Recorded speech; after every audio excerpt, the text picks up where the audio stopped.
Get ready for a blast from the Citadel past with the second Citadel paint set. Spiking bits. What's up, hobby maniacs? I'm Baer, and today we're taking a look at a still sealed Citadel paint set. I found this, I don't know, in with my stuff. I don't know where I got it from, but it's still sealed from 1994. I thought this was originally the very first Citadel paint set Games Workshop put out. It turned out this is not. They put out one in the late 80s with the small tapered cylindrical paint pots that I think were made by the same folks that did these, perhaps Coat d'Arms. We'll take a look at some of the other similar paint pots that are currently available on the market today to these ones right here. As we put it on the paint bench, boom, and take a closer look. So here it is, the 1994 Citadel Color paint set. I don't know if this is still going to work, but we're about to find out. Still shrink wrapped from the factory. Lots of cool history here, believe it or not. You can, well, let me take the shrink wrap off so there isn't that big of a glare for you guys, but we can take a closer look and I can show you a few things about this particular paint set and why they may or may not be important. Now, this was here in America, right? So let's see, what do they got? 2 finely detailed steel miniatures, 10 color paints. Okay, normal stuff there.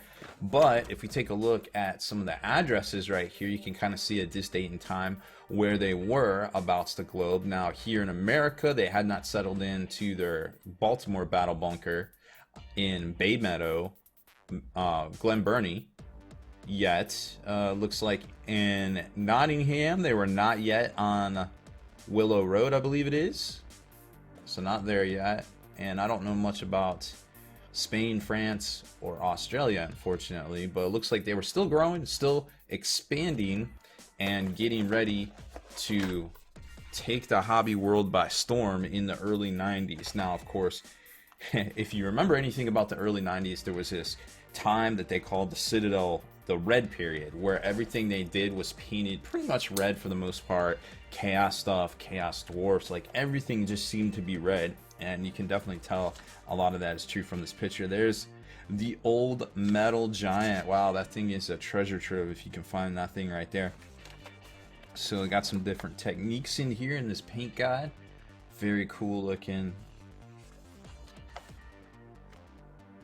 And this actually is from very similar. You see this in some of the second edition books, and of course I don't know what fantasy edition that was around 1994. I want to say it was roughly 5th edition fantasy, but I can't be sure. I know I played some of it. There's those Chaos Warriors that look very similar to the sculpts they did for Milton Bradley for the Hero Quest game.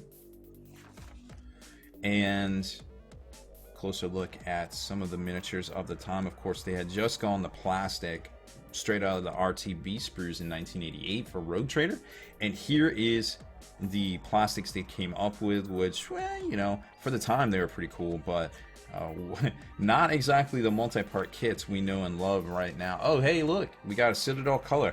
See, nowadays we have like, what, 300 paints from Citadel? Back then they didn't have quite as many, and they definitely weren't, you know, super copyrighted names that we saw back in the day. What they did have that I thoroughly enjoyed was the old Citadel metallics. Glistening green was a green metallic paint that was great for view screens and such. I used the crap out of that. There has been nothing similar since, at least that I found. Amethyst purple was also a very cool metallic purple color. I'm not sure how they sold. Obviously they never made them again, where we saw derivatives of all these other colors except for maybe the polished blue. That would be super helpful for Grey Knights, but those 3 were discontinued, and then we continued to see the coppers, the brass, the golds, the bronze, more golds, more silvers and things.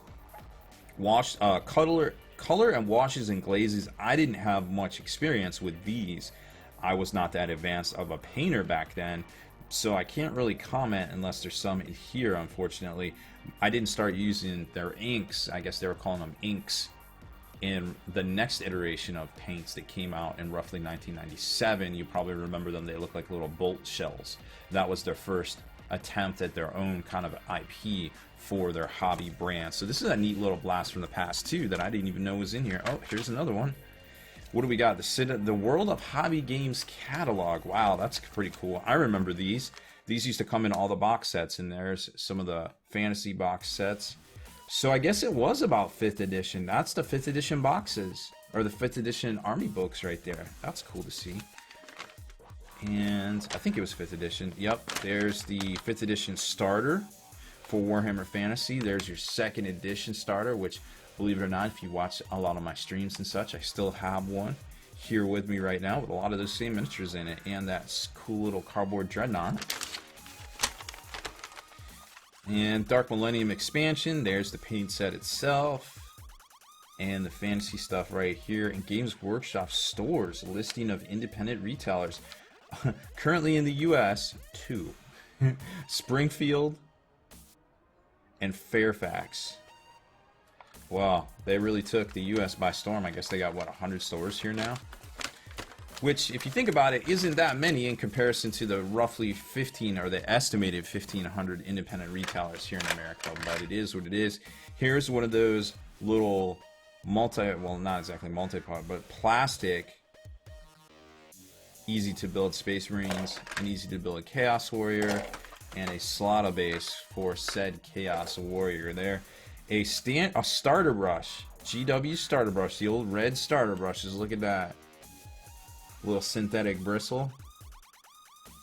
Never been used before. Okay, let's dig into this. So we do have a wash. It's a flesh wash. I wonder, it looks like there's a bunch of junk. No, maybe not. That might actually work. Check it out. Doesn't appear to be junky at the bottom. So there's a flesh wash. We've got our Mithril Silver, made in the UK. So that actually supports my hypothesis that these are the old coat the arms paints. Now, remember when I was talking about cylindrical paints from back in the day? These current P3 paints are actually very similar to the ones that came out before this in 1988, and those, I believe, were also made by Cote d'Arms. I'm not sure who makes these for Privateer, but, oh, well, maybe they do. These are also made in the UK. So it's perhaps correct that Cote d'Arms made both versions, the 1988 paints and also these 1994 paints for Citadel miniatures right here. So let's see. I've got my little test mini here. Let's see if these actually paint. Now, these open the same way as those Privateer P3 paints. So you turn it, get over to here, you pop that, so the seal is busted, and then there's our hinge right there. If you never used a P3 paint, that's exactly how they work as well. Let's give this 20 years worth of shake. Try to get a really good shake on that.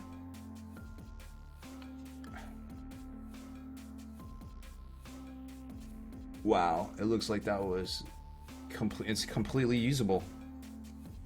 Because it was sealed up so tight, it looks like this thing is still usable. How crazy is that? All right, let's try it. Let's zoom in a little bit on our paint area and try to paint this guy. Let's see what we can do here. Appears like it's a good mix.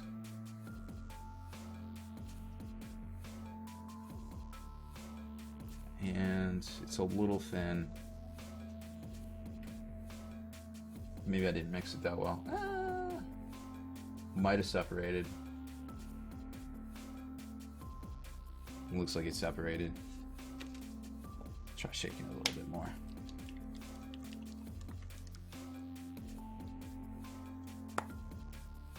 That might be a better mix. Let's see. No, I think it's separated.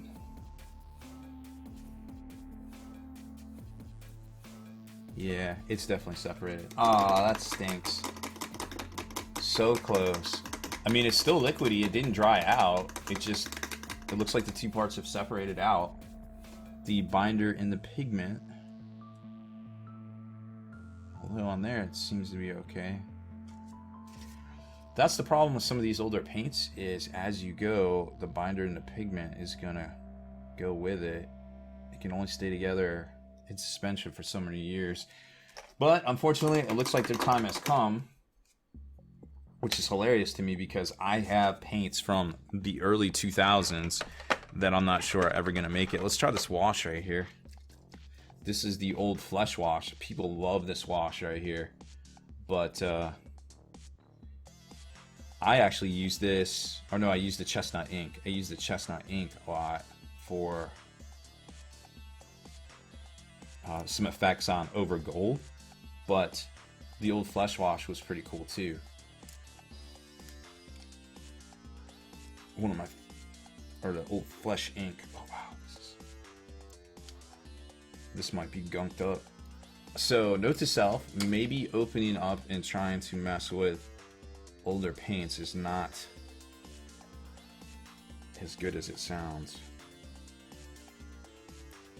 because that is sealed shut. I am not going to risk that one, because next thing you know it's exploding all over me, and that doesn't help anyone. Here's snakebite leather. That also appears to have, I can feel the two I could actually literally feel the two halves separating, or being separate in there. Wow. Okay, let's see what else we got.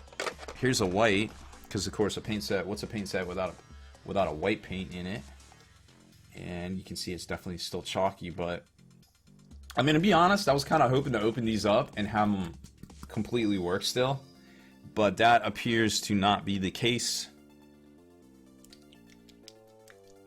But we'll try a non-metallic. We'll try an opaque here. Let's see what we got.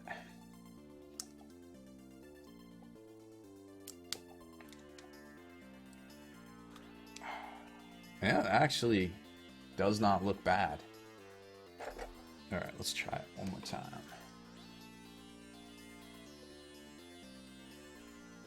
Oh, we might have a winner here. It looks like the opaque still works. So the metal fell out of suspension, but the opaque is still good to go, and I can't open the wash because it is completely crusted up inside of the bottle top, which doesn't really, I mean, if you think about it, it's 2017. In 7 years, these paints would have been 30 years old. So I mean, possibly they have been in production longer. Like, here you can kind of get a better idea of, this is the black, so you've got binder and pigment right there. You can clearly see it.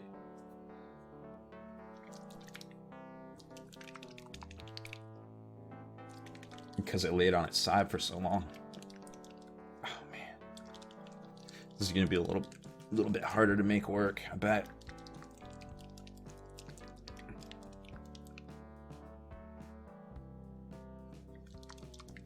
Alright, let's try it. Dun dun dun. Uh-oh. Got a leaker. That also looks usable. Let's try it.